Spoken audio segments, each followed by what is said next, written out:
Welcome to New Realities. My name's Alan Steinfeld. Today I'm talking to Reza Aslan, whose new book is How to Win the Cosmic War.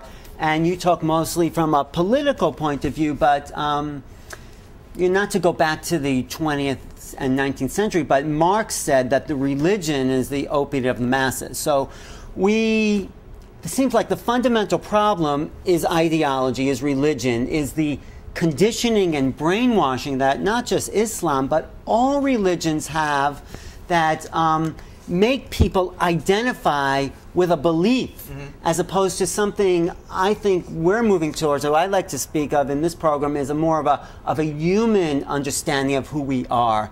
So when you talk about a cosmic war, you're talking about belief systems, right? Yeah, well, look, there is a fundamental difference between religion and faith. Faith is mysterious, it's indescribable. It's this sort of luminous experience of transcendence. Religion is the language that we use, a language made up of symbols and metaphors that we use to express faith to ourselves and to each other. So in that regard, religion is valuable. It's important because, essentially we are talking about inexpressible issues, and so we do need that language. Do we need that those symbologies because it also has a negative side. It conditions people to think along a certain way, so then people identify with the symbols and not the faith. Well, that's exactly the danger, is that when the language itself becomes more important than what the language is describing. Exactly. Thank you. And that's a really common thing, but in a sense, it's also inevitable, because the problem is that human beings have this sort of innate internal desire for identity formation, and religion provides, in many ways, the simplest form of identity. And in fact, that's precisely why, as I say in the book, religion and violence so easily go hand in hand, because these are the two simplest forms of identity formation, violence and religion. Except in educated country or educated people, there seems to be a kind of a lifting up of that old identification. The more educated people are, it seems the less violent they will be. On the contrary. You think so? On the contrary. As a matter of fact, look, violence is a tactic. It serves a particular purpose. And so, yes, if you're in Gaza and you have no hope and no dreams and no home, and you want liberation and you want sovereignty, then you can use violence to do so. But for instance, the jihadist movement that I describe in this book is made up almost solely of very well educated. We're talking engineers, doctors, lawyers, middle class, fairly well integrated people who are striving for global transformation, and who do believe that the way to sort of create this utopian world order is through violence. Through violence and the bringing of Islam to the world, the kind of world-dominant Islam. And you're opposed to that. Of course. Because you're educated. That's my point. Why are you opposed to this? Because I'm opposed to it because I'm not an ideologue. And I think that what we're talking about here is really ideology. The truth of the matter is there are two quotes by two very sort of influential people in my life that I sort of focus on. The first is Meister Eckhart, this great medieval spiritualist, who essentially once said, and I'm paraphrasing him here, that if you focus so narrowly on a single path to God, all you will ever know is the path. And not the God. And that's important. But the second quote is by a religious comparativist, the great Houston Smith, who once said that if you want water, you dig 1 6-foot well. You don't dig 6 1-foot wells. And in a sense, religion can be that 6-foot well. Because it is true that religion in and of itself, can be misused for all kinds of ideological purposes, political purposes, that's true. But the fact of the matter is that human beings are helped by a language, by a framework, to express what is inexpressible. When you're talking about transcendence, when you're talking about the divine. You can express it, and the problem is those wells are drying up, even though they've gone very deep and they've conflicted with themselves. And what this program is about is starting something new, a new pan-humanism that talks about that faith that people have in the mysterious and the unknown. I mean, you're Islamic, right? I'm a Muslim, yes. So what is, and your belief might be totally different than another Muslim person, right? Absolutely, yes. So religion and personal ideology don't have to mix. I mean, your belief is your belief. I am a person of faith, and I am most comfortable with the symbols and metaphors that Islam provides, because the concept of divine unity,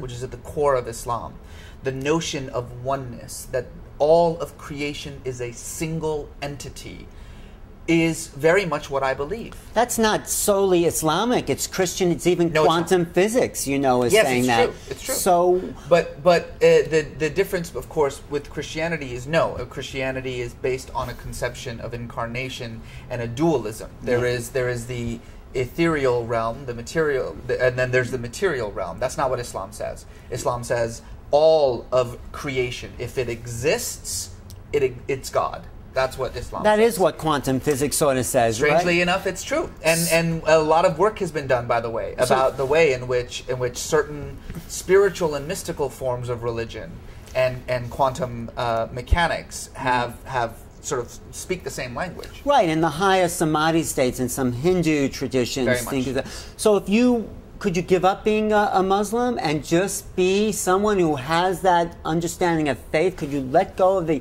external? I'm not saying just you, but can people in general rely on the self as opposed to the form? This is what I'm hoping, because it seems like it's the form that creates so much conflict, and you're probably not saying that, but could you yourself let go of calling yourself a Muslim and not change anything that you say about the world? Let me step back for 1 second here, because I do want to clarify a mistake that I hear a lot of people say all the time. This idea about religious violence. Yes, it is absolutely true that religion has been responsible for some unspeakable acts of violence throughout history. It's also more true that over the last century, the most bestial, most horrific acts of violence in human history have been carried out in the name of unabashedly secularist ideologies. Fascism, socialism, Nazism, Stalinism, Maoism, even Darwinism. These are secularist ideologies that have been responsible for far greater violence than religion could ever have hoped to accomplish.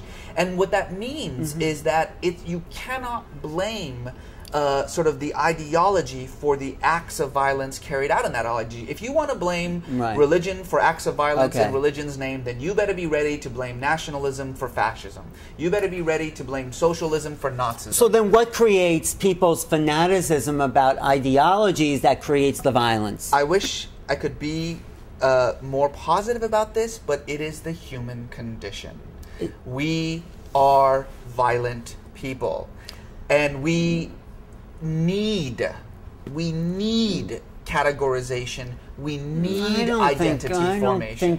I don't think we essentially. I think yes, we have a violent side, but going back to this idea of education and love, in a way, love and compassion within the family, creating a different family structures, you know, lifting people up from poverty. Yes, it's poverty. It's all those people you're talking about in Palestine, in the West Bank and in Gaza, that are creating hatred towards the Israelis because they don't have anything except that. That's where they're identifying with. So yes, Israel is creating those kind of anti-Israeli sentiments just by their very action. True, but in the United States, you have 50% of the population that self-identifies as evangelical fundamentalist. That's unfortunate. That's 150 million people, and that 150 million people are not poor, are not suffering, are not oppressed, are not marginalized, and yet poll after poll has shown that support for war, support particularly for these kinds of cosmic conflicts that I'm referring to, are overwhelmingly, the majority of these evangelicals support these kinds of conflicts. So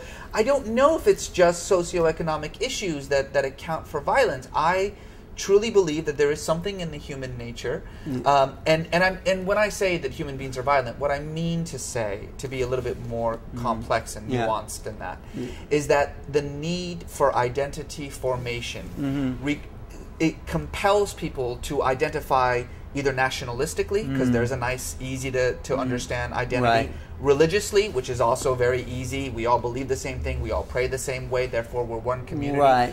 But by far, ideologically, they identify. Yes, absolutely. yeah. But by far, the simplest form of identity formation is violence, because you always know who's you and who's them. This is Rene Girard, The Violence and the Sacred. I know, and he was great at that. But I think we are evolving, and I think I think we are too. I think we are too, no question. And so I am hopeful that with a sort of generosity, and let's say love is such a kind of played out word, but in some level of compassion that seems like we can have through the internet, through whatever, that we can uplift these isolated ideologies and see myself over there. Because in Marshall Rosenberg, Nonviolent Communication, when you see this other as yourself, you can't do violence to them. But it's only when you demonize the other that you can create violence. So if we have enough, that's why I go back to education, if we have enough understanding that you're like me, of the other, that you're like me, that you feel the same things I do, we can somehow stop the world violence and the cosmic wars, because they aren't going to be solved.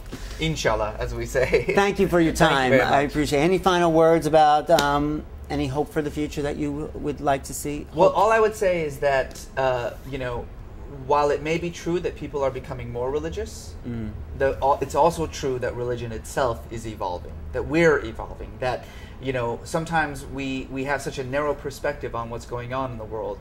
And if we sort of look at the world through this sort of narrow lens, things look bad. But open up that lens. Open up that lens, have a historical view, and I think it's hard not to be optimistic. It's hard not to notice that we're progressing forward. I hope so. I mean, I'd like to do away with religion altogether and just focus on the individual and what one feels. Thanks for your time. Thank you. Good luck with this book. Thanks very much. Reza Aslan's latest book, How to Win the Cosmic War. We'll be talking to him again. This is Alan Steinfeld for New Realities. Thank you for watching. All right, thanks, Alan.